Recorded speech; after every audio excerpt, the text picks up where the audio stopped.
चलिए, तो आज एक न्यू चैप्टर स्टार्ट कर रहे हैं फिजिकल केमिस्ट्री का, जिस चैप्टर का नाम है बिलियन। अभी तक हम सब पढ़े क्या? हम सब पढ़े कि ठोस अवस्था क्या था।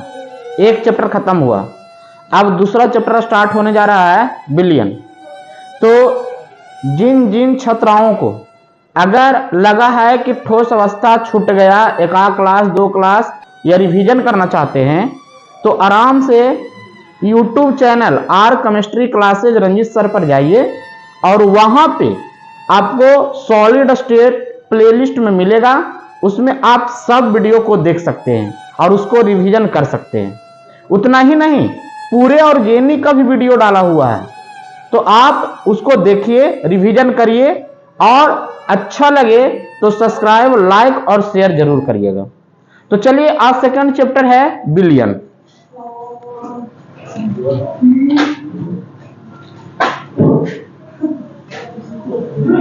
बिलियन जिसको कहते हैं सॉल्यूशन।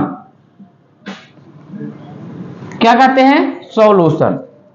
तो सॉल्यूशन के बारे में तो हम ये जानना चाहेंगे ना कि आखिर में सॉल्यूशन है क्या। सॉल्यूशन के बारे में आप जानते हैं, बिलियन के बारे में जानते हैं। बिलियन को वही समझ सकता है जो मिक्सचर को समझ ले, मिश्रण को समझ ले। मिश्रण क्या है कि जब 2 या 2 से अधिक पदार्थ को मिला दीजिए, मिश्रण हो गया। मिश्रण 2 प्रकार के होते थे, एक होता था समांगी मिश्रण, तो दूसरा होता था विषमांगी मिश्रण। यही ना पढ़े थे आप लोग? समांगी किसको कहते हैं? जो समान रूप में मिल जाए। विषमांगी किसको कहते हैं? जो समान रूप में ना मिले। बस यही है। तो बिलियन की जो चर्चा हम करने वाले हैं, वो बिलियन वही है कि 2 या 2 से अधिक पदार्थों का समांगी मिश्रण है। समझे ना? अगर 2 पदार्थ को मिलाते हैं तो द्विअंगी बिलियन, 3 पदार्थ को मिलाते हैं त्रिअंगी बिलियन, 4 पदार्थ को मिलाते हैं चतुर्थ अंगी बिलियन, और उससे ज्यादा मिलाते हैं तो डायरेक्ट बोल दो बहुअंगी बिलियन। बिलियन ऐसे हम 3 पढ़ेंगे, पहला द्विअंगी, त्रिअंगी और बहुअंगी। तो उसके पहले हम तो ये बात करेंगे कि इस चैप्टर के अंतर्गत पढ़ना क्या क्या है। तो सबसे पहले पढ़ना है ना इस बिलियन में टॉपिक, सबसे पहला टॉपिक आपको मिलेगा कंसंट्रेशन, जिसको आप लोग कहते हैं सांद्रता। क्या कहते हैं? सांद्रता, कंसंट्रेशन। देखिएगा, दूसरा टॉपिक आपको मिलेगा विलेयता। दूसरा टॉपिक कुछ मिलेगा विलेयता, जिसके अंतर्गत हमको पढ़ना है हेनरी के नियम। कौन के नियम? हेनरी के नियम। ये बहुत इंपॉर्टेंट टॉपिक है और हर एक बार 2 नंबर में 2 मार्क्स वाला में ये क्वेश्चन बार बार पूछते रहता है, चाहे हेनरी का पूछ दे चाहे रॉल्ट का पूछ दे। समझे? तीसरा, जब तीसरा की बात करेंगे तो हमको मिलेगा वाष्प दाब, जिसको आप लोग कहते हैं वेपर प्रेशर। वेपर प्रेशर ये मिलेगा आपको तीसरा टॉपिक में। और इसी में आपको पढ़ना है रॉल्ट का नियम। किसका नियम पढ़ना है? रॉल्ट का नियम। अब बहुत इंपॉर्टेंट है ये, 2 को तो बहुत इंपॉर्टेंट है। रॉल्टी के नियम से तो बार बार आते रहता है क्वेश्चन। आदर्श विलयन क्या है, अनादर्श विलयन क्या है, 2 नंबर में क्वेश्चन कर देता है। आदर्श विलयन का ग्राफ के बारे में पूछ देगा, अनादर्श विलयन का ग्राफ के बारे में पूछ देगा। बहुत आसान है, थोड़ा सा समझिएगा। तो चौथा आपको मिलता है अनुसंख्य गुण्य धर्म। अनुसंख्य गुण्य धर्म, इसका तो कुछ चर्चा नहीं करना है। कॉलगेटिव प्रॉपर्टीज, कॉलगेटिव प्रॉपर्टीज, इसको कहने का मतलब जानते हैं? हर एक बार एग्जाम में 5 नंबर के ये रखा हुआ है।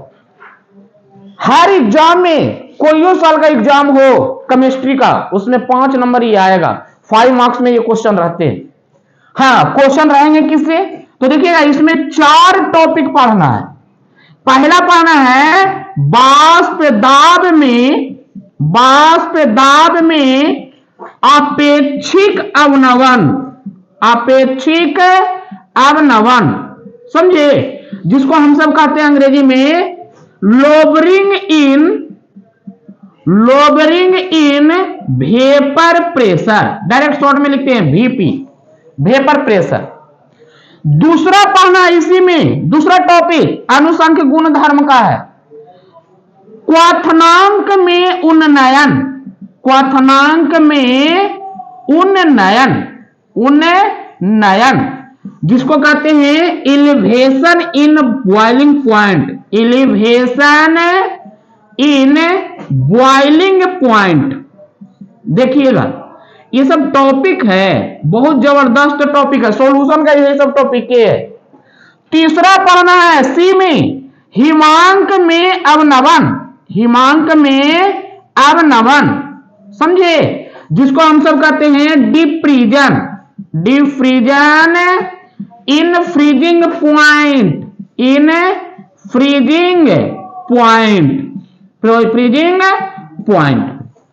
और चौथा पढ़ना है लास्ट में परासरण दाब, परासरण दाब जिसको हम सब कहते हैं, जानते हैं क्या, ऑस्मोटिक प्रेशर, ऑस्मोटिक प्रेशर, समझे।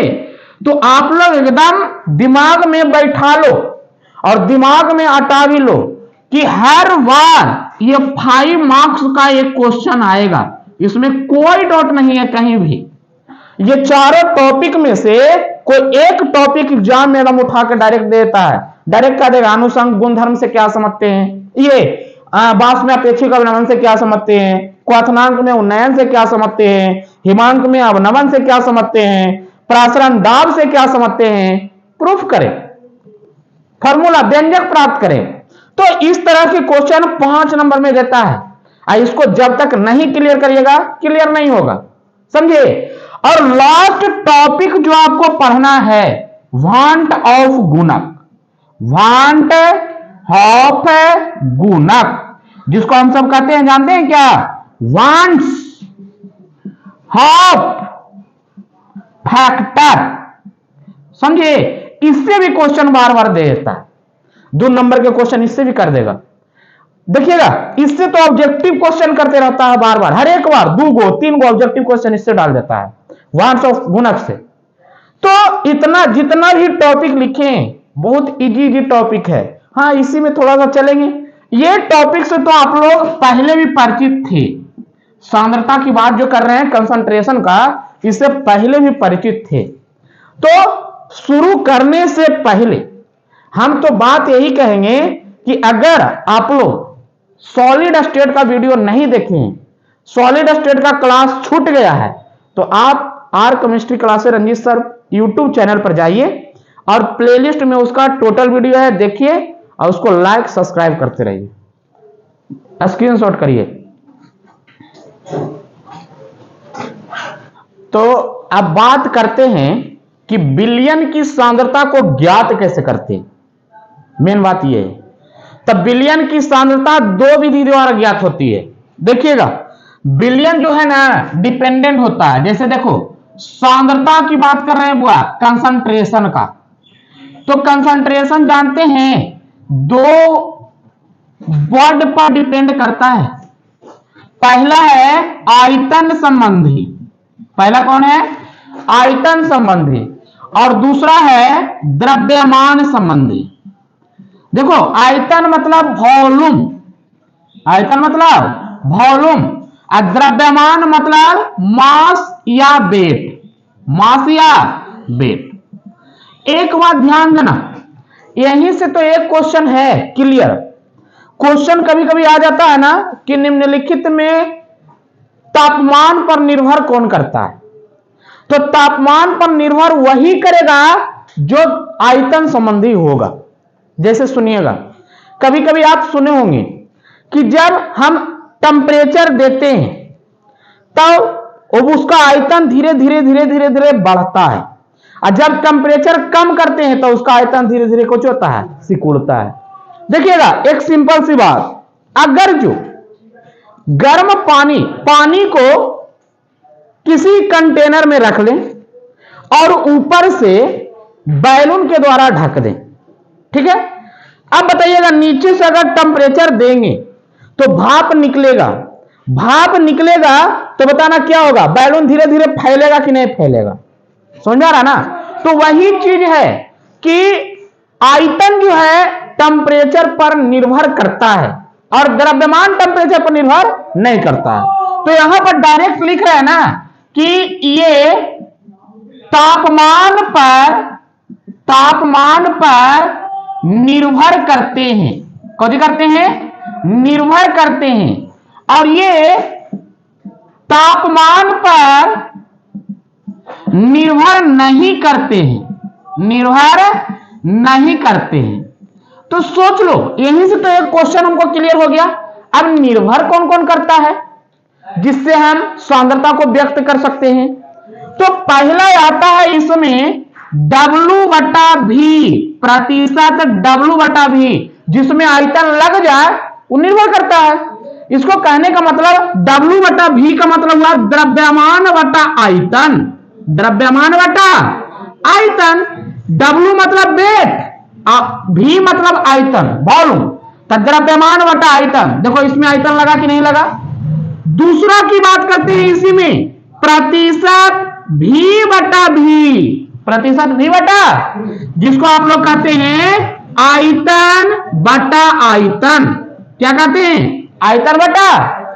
तीसरा की बात करते हैं बुआ, तो तीसरा आता है मोलरता। तीसरा कुछ आता है मोलरता। मोलरता होवे करता है मोल पर लीटर, मोल पर लीटर, तो लीटर को चाहिए आयतन है एक तरह का। चलिए चौथा की बात करते हैं नॉर्मलता। नॉर्मलता अंग्रेजी में नॉर्मलिटी कहते हैं। तो ये होता है gram equivalent upon litre, gram equivalent upon. देखो तो इसमें भी आयतन आया कि नहीं आया। तो जो आयतन आ गया वो हमेशा तापमान पर निर्भर करेगा, वो कौन पर निर्भर करेगा। अब इसमें देखो द्रव्यमान वाला में बात करते हैं, आयतन नहीं आएगा। चलो इसमें पहला आता है प्रतिशत W/W, माने द्रव्यमान बटा द्रव्यमान, द्रव्यमान बटा द्रव्यमान। देखो कहीं आया प्रतिशत, ये आयतन नहीं आया। दूसरा की बात करते हैं वो इसमें मोललता, जिसको मोलालिटी कहते हैं। तो ये होता है मोल पर केजी, मोल पर कुछ होता है, ऊपर में मोल आया नीचे में द्रव्यमान आया, आयतन आया कहीं। तीसरा की बात करते हैं मोल अंश, मोल अंश, जिसमें मोल बटा मोल ही होता है, मोल बटा मोल ये होता है, समझे, कहीं भी आयतन आया।